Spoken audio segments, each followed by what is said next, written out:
What's up guys, and welcome back to the channel. In today's video, I wanted to talk about a certain technology feature that my car happens to have.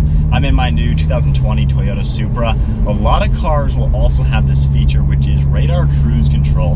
Now, the cool thing about the radar cruise control in this vehicle, it is, I guess what it's called, a full speed system. This can literally bring the car to a stop and then accelerate again. It is really, really cool to work with. And if you look at all the technology that is in this car, it's actually pretty awesome how it can nearly drive as if it were an autonomous vehicle like a Tesla or one of the really expensive Mercedes or BMWs. So right now I have my lane keeping assist on, my steering intervention on, so you might see the steering wheel do its own thing to steer the car a little bit. But I'm going to turn my radar cruise control on at 50 miles an hour on this road, and you're gonna see how the car pretty much does whatever it needs to do to drive itself. So I'm hitting my cruise control button and hitting down to set it. I'm gonna go ahead and click it up to 50 miles an hour. Now basically what the car is gonna do is monitor the car in front of me. I can control the distance with the buttons over here. I'm not touching the brake. I'm ready to touch the brake just in case, but it is holding me now at the same speed that the car in front of me is going. My cruise control is set at 50 miles an hour. However, the car is only gonna go as fast as the car in front. And doing this on the highway, like at 70 miles an hour, is really cool because the car will basically maintain a safe speed. It is slowing me down right now. My feet are not on it at all. And it is gonna slow me down to the same speed that they're going, and it's gonna slowly accelerate once everybody starts moving. So we're going 18, and it is now picking up. We're at 25 miles an hour. It's actually accelerating at a pretty decent acceleration rate. But as you can see with my knees, I am not on the brake or the gas. Now we have a dotted white line and no line on the right, so I don't think the lane keeping is going to do much right now. But if you were on a road where the lines are really solid, the lane keeping is going to keep you in your lane very nicely. So we have a car getting in front of me now. Let's see what happens.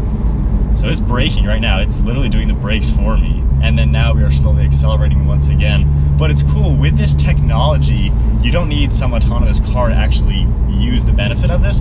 And here's where I think the benefit is. If you're in bumper-to-bumper traffic, you know, daily driving sort of thing, on your way to work and back, on the highway where it gets down to bumper-to-bumper, you don't have to waste the time to, or I guess the inconvenience of brake, gas, brake, gas. Not to say that's much work. It's not like in a manual and bumper-to-bumper.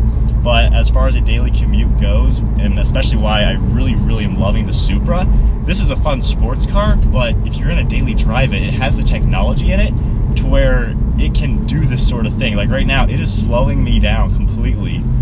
I'm gonna turn my turn signal on. I'm not touching the gas or the brake.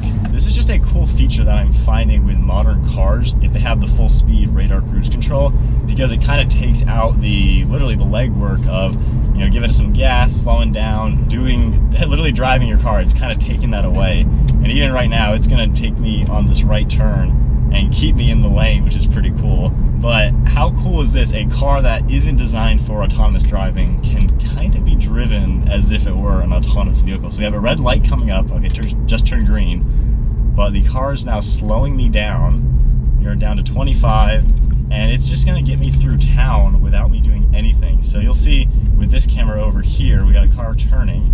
So we should slow down quite a bit. So we're down to 15. And it's just gonna cruise me ahead. We have a red light.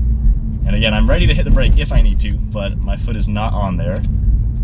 And it is stopping the car. We are at 2 miles an hour. Look at this. I'm not doing anything. The car is now gonna pick up speed again.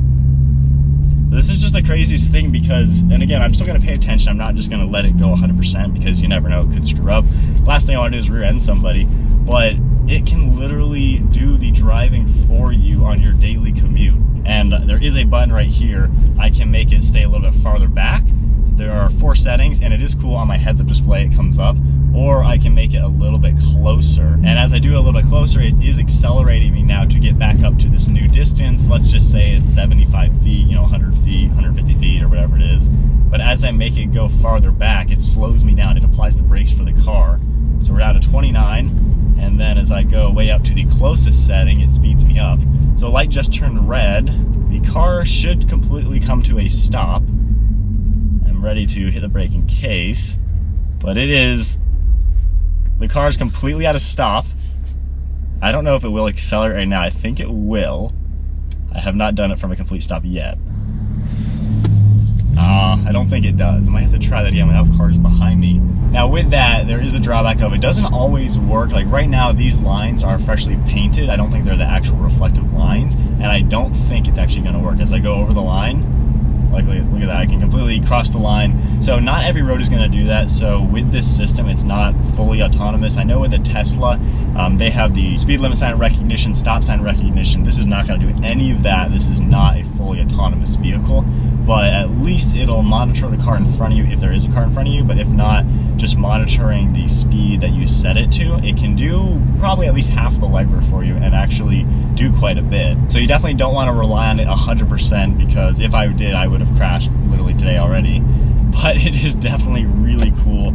And the cool thing that I like, at least, while this car has this technology in it, it is still a sports car where I can have a lot of fun.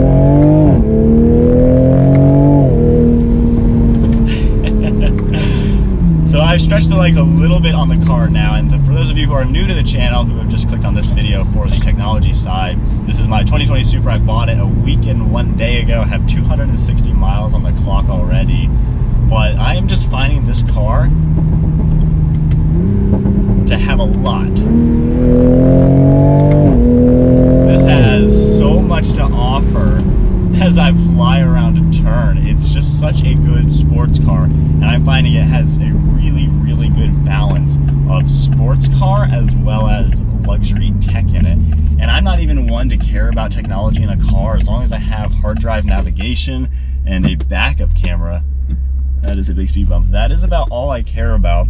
And I don't know how often I'm going to use the technology that I'm showing you in today's video, but I just think it is cool how with cars they're having more stuff like that, because my biggest fear is to get rear-ended by someone who's not paying attention, someone staring at their phone or something like that.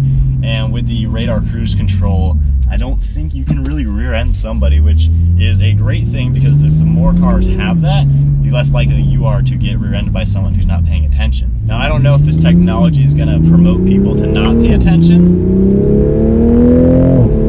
I hope, people still pay attention when they drive their cars and enjoy driving, because obviously a sports car is meant to be driven in a fun manner.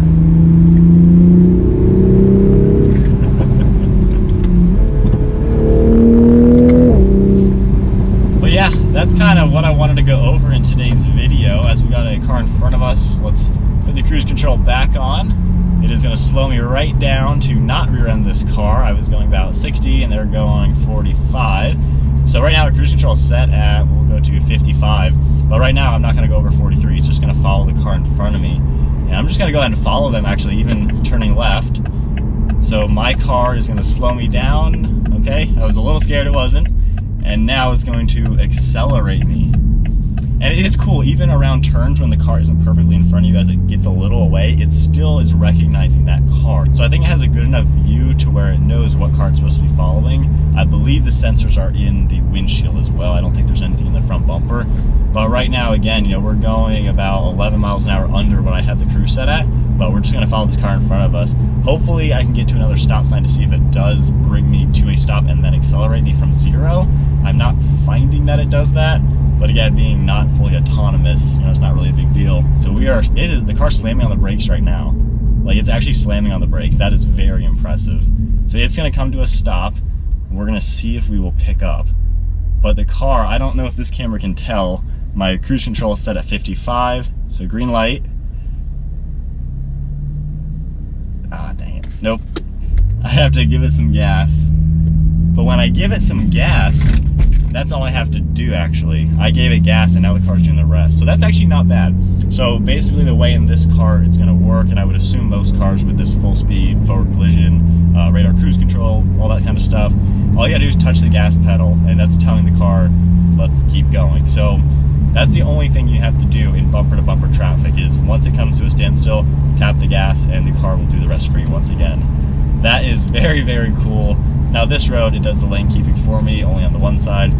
But anyway, I think that's about it for today's video. I just wanted to go over this technology feature in this car. For being a sports car with a very basic, normal feature in a lot of modern cars, it is really showing where sports cars and cars in general are going. This type of feature, your Toyota Camry is going to have this. Pretty much every new car is going to have this option at least. and I think that's going to make driving a little bit better and easier for a lot of people. Still, I can turn it all off and have fun in a sports car, but if I am on just a boring commute, I can let the car do some of the legwork for me to make me a little bit more relaxed when I'm coming home from doing a car review video, you know, an hour away. Last thing I want to deal with is bumper to bumper traffic. So that is just a really, really cool feature. Now, it's not going to obey any laws, although see right there, it tried to fight me as I got over. That's probably because I did not have my turn signal on. I think the BMW is wearing off on me, but it's not going to follow laws as far as the speed limit, stop signs, stop lights. You're still going to have to intervene in those things, but for what it has to offer, and given it's not designed to be autonomous, that's pretty impressive. But that is it for today's video, just a quick one. Wanted to go over that feature, give the video a big thumbs up, smash that subscribe button, and I'll see you next video.